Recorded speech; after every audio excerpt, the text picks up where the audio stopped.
welcome again to Procrastinators Pit Stop. This is the first edition of Sat with a Starter. This is a little bit of a different format. I am literally just going to be by myself, or I will have another guest who decides to join me at this hour. But for today's first episode, it is, again, just a little bit of a different format. Going to literally just rolled out of bed and just a way to start the day, a way to purposefully get into a mindset that even after a long week, we can still get up and we can start to do things over the weekend. Excuse me.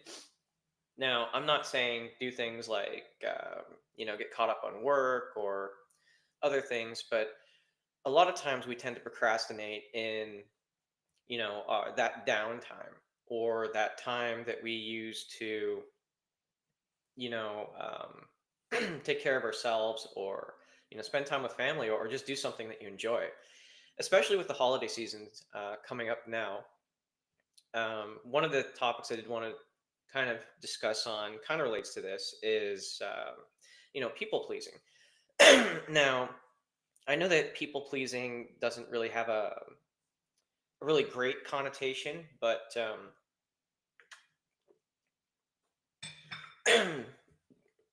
we can reframe it as wanting to care. Especially over the holidays, we relate this to family, where we excuse me, where we try to, there's that word try, had a whole episode with Laura Berkey on that one, and I'll get to that in a minute. And we just want to ensure that everybody has fun over the holidays. Traditionally that tends to be the head of the family or the matriarch, um, or just if you're hosting, maybe you want everything to be absolutely perfect for everybody, and it can be a very stressful time of year because we do have those expectations that everything should be perfect, and not everything does have to be perfect. uh, I mean, nothing ever really is perfect. So what we need to do and what we need to focus on is, and the best gift that you can give is, if you are hosting or you are putting together these family traditions, is to not try to get everything done all at once. Maybe try to spread it out. Less is definitely more, and really hone in on the things that give you joy, and then focus on sharing that joy, your joy, with others, rather than trying to instill a sense of joy in others.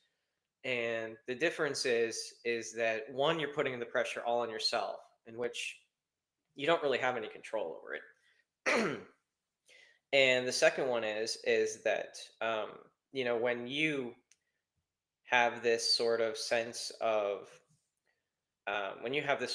despair, or this sense of urgency trying to make other people happy, that energy flows off of you, and it just kind of it kind of impacts the other person's energy. So now the other person is stressed out because they know that you want them to be happy, but maybe they're not perfectly happy, or you're not giving them the response that you expected, right? So really, it's just better to try and do things for yourself that that are going to make you happy, and then share that happiness with those around you, your loved ones and your friends. And it's a service announcement too. That the holidays are a crazy time, and everybody wants to. Again, we'll go back to people pleasing. Again, it's not a bad thing, because we want to make we want to ensure that our loved ones and our friends are happy, and that we fulfill our perceived obligations, or perceived social contracts for that as well. But really, also keep in mind that everybody's schedule is really hectic this time of year, usually because everybody's trying to do absolutely everything for everyone. That's the case for just about everybody. But again, don't feel bad if somebody says no. Honestly, it's much better to get a hard no right away if somebody can't make it to your Christmas party, and you know um, maybe you made it to theirs 5 years in a row, or whatever the case may be. But just remember that everybody has their own stuff going on, and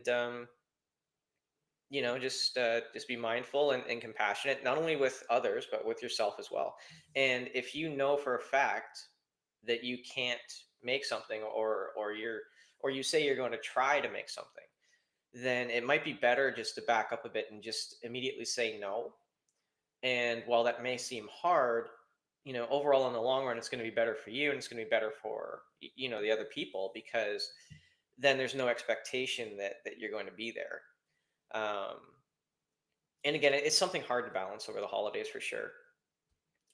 Something else that is just going back into those expectations as well, is that when we have these expectations, I mean, excuse me, we say you have a family that you get together maybe once a year, and you know that throughout the whole year, the family sometimes has sporadic arguments, or they don't necessarily get along well with one another.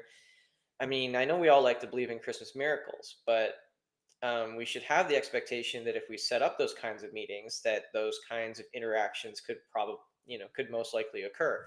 So you can work within that, not to seat people who, are a little prickly next to each other, or, you could simply forego some of those celebrations. I mean, the other thing that we have to consider too is that um, especially when you're in close quarters. Okay, this is not for people that are spread out across all over the country, because those, once or twice a year things are easier to, logistics wise and things. But if you're in the same community, or you're in the same city with a big group of people, or your family, and you don't really get together regularly during the year, you know, we tend to put a lot of pressure on making these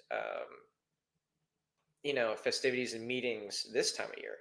Well, one of the ways you could help take the pressure off a little bit is to just maybe have one or two gatherings, throughout the year, rather than putting all the focus on specific holidays. Because really, we should be grateful and thankful and joyous that we have people around us, right now, every day.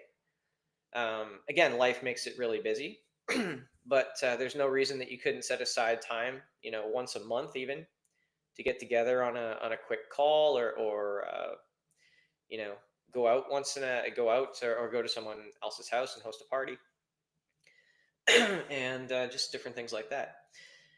Um, Again, apologies that I seem to be rambling. This is the first episode of Saturday Starter. I promise the next one will be a little bit more structured.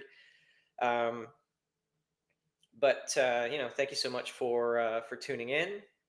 And if you feel like that you may want to get on Saturday Starter, these will run about, generally 15 minutes if it's just myself, or maybe 30 minutes to 45 minutes if I've got someone else or a couple of other people that want to join the I guess the coffee circle. And I guess really the final thing that I wanted to say is that you know again, one of the ways to keep moving is to just keep your momentum, and that includes uh, keeping your same sort of schedule over the weekend. Again, not always possible, but you'll notice that if you can keep the same schedule, over the weekend, especially when you're talking about, going to bed and getting up, you'll notice that Monday morning drag that everybody talks about. And I mean, I still feel it, even though I do practice this myself a little bit, but it gets to be a little bit less if you can keep the same momentum, the same sort of schedule, over the weekend. I don't mean going to work. I mean, just getting up, doing your morning routine, and then getting on with the rest of your day. And I'd also like to challenge you, for the weekends. Have a mini weekend goal. Get yourself into the habit of making small goals to make yourself happier over the weekend. Put yourself first day. So that could mean going to a local market. That could mean taking a walk. That could mean maybe catching a movie. That could mean anything. It's basically whatever is going to make you happy, that maybe you haven't been doing lately for yourself. And all right. So again, thank you for tuning in, and we'll see you again next Saturday um, at 7 a.m. Eastern Time. And I'll see you again tomorrow for Sunday Spark, which is also at 7 a.m. Eastern Time. Thanks a lot, and have a great day, everybody.